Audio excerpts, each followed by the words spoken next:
Do you use the standard D&D 5e character backgrounds? Here's how that could be hurting your game. This time on Bob World Builder, we discuss D&D 5e character backgrounds and how they could be better designed.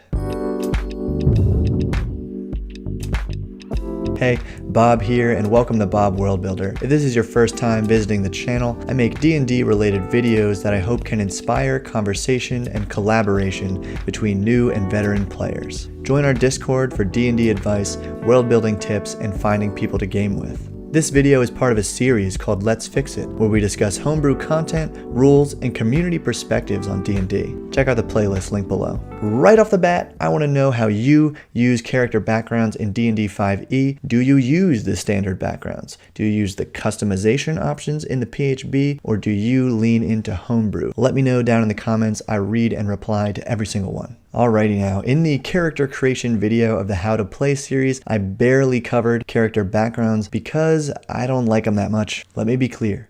I love character backstory. I think backstory is extremely important. We are all extensions of our past. Every decision we make is based on our life experiences, where we were born, the affection or lack thereof from our family, the societal class we grew up in, which is usually based on our ancestry. In real life, we don't get to choose any of that. You get what you get, and the majority of people don't have it that great for one reason or another. But role-playing games like D&D allow us to choose our past, to have control over the crucial factors that make us who we are. And that's one of the reasons we love RPGs. We can be someone entirely different from ourselves and face challenges, both wondrous and mundane, from a completely different perspective.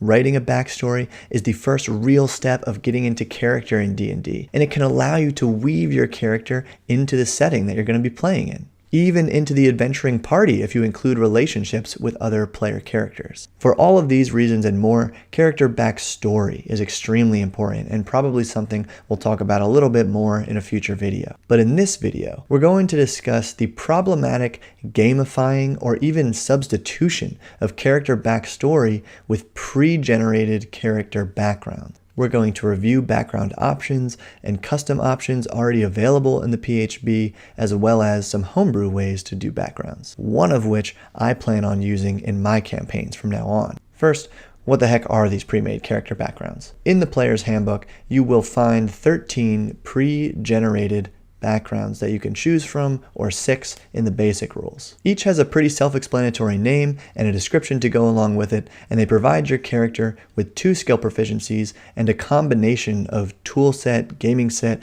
musical instrument, and language proficiencies, as well as adventuring gear and a feature. And this all makes sense. Your character should have some benefits based on their education, a learned trade, and their general life experience. Furthermore, these make sense for Adventurers League play, where things need to be a little bit more standardized, and in my experience, where backstory doesn't really come up that much. But overall, I'm of the belief that these pre-made character backgrounds just don't deserve a place in your home game where anything is possible.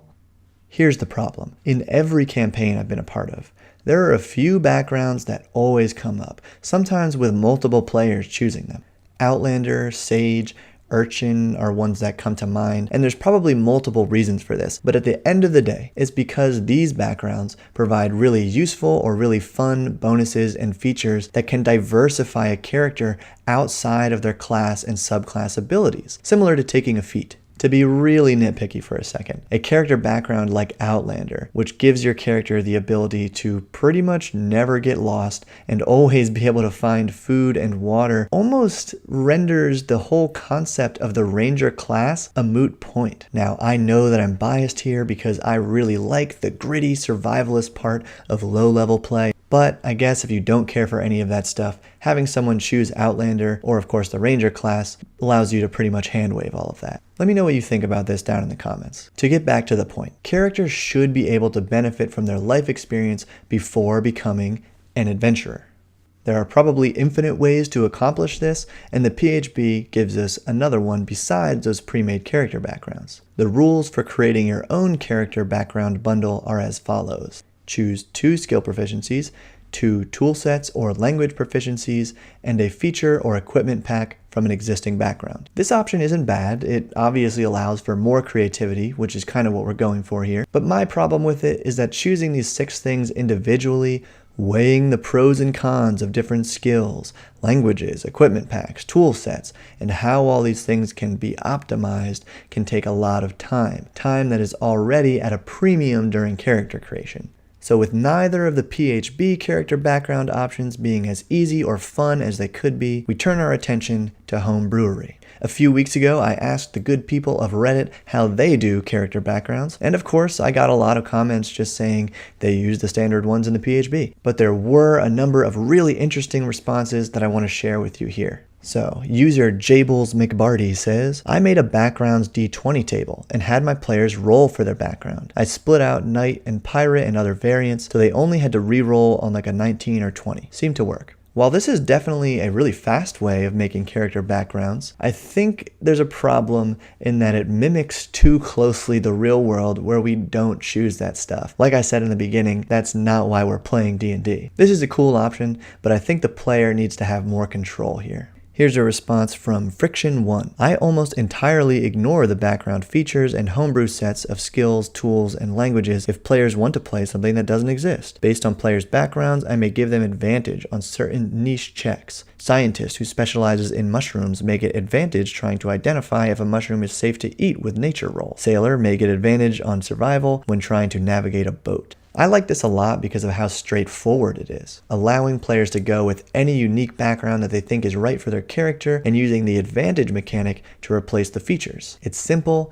it's probably pretty balanced, it's something I recommend trying in your own game, but there's one more response that I really liked and I want to share with you here. User Ali the Red 77 had a bit of a longer post. My campaign is very RP heavy, so with every new character that joins, I challenge the player to think beyond just, I'm a human fighter with a big old sword. That's great and welcome to the table, but what makes this fighter different from every other fighter in the world? Where he lives can inform so much of a character's personality, outlook, his connections, and it gives them an ally, an enemy, an advantage on history checks in their little corner of the world. Skipping down a bit, I've never just outright had a player fill out a form, but in my head it looks like hometown, endgame, friends, foes.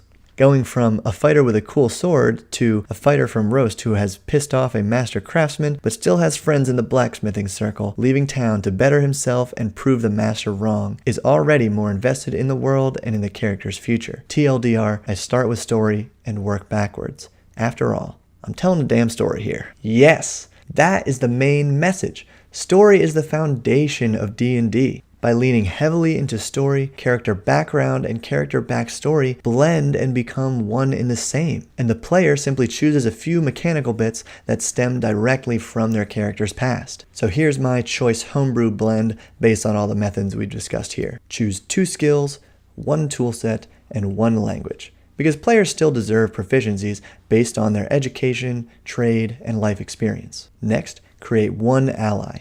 Keep it simple. This should just be a person who the character has lived or worked very closely with. Full disclosure, this is kind of going with one of the pre-made character background features from Criminal, getting a trusted contact. Finally, either let them choose their clothes and adventuring gear, or just give them 5 to 15 gold pieces so they can afford the basics. Based on their background, of course. With this method, you're still choosing some things individually, but there are fewer choices to be made. And with a strong emphasis that they must all be rooted in your character backstory, they should be easy to pick and full of great role-playing potential. Especially that ally NPC who will easily tie your character right into the world. Alright guys, if you like these ideas, like the video, share it with your gaming group, and let me know in the comments if you plan on trying one of these methods. Don't forget to subscribe to get new videos from this channel every Wednesday, and join us on Discord to discuss character backgrounds even further. If you want to support the channel, you can check out the DM's Guild and DriveThruRPG using the links in the description. As always, thank you for watching and keep building.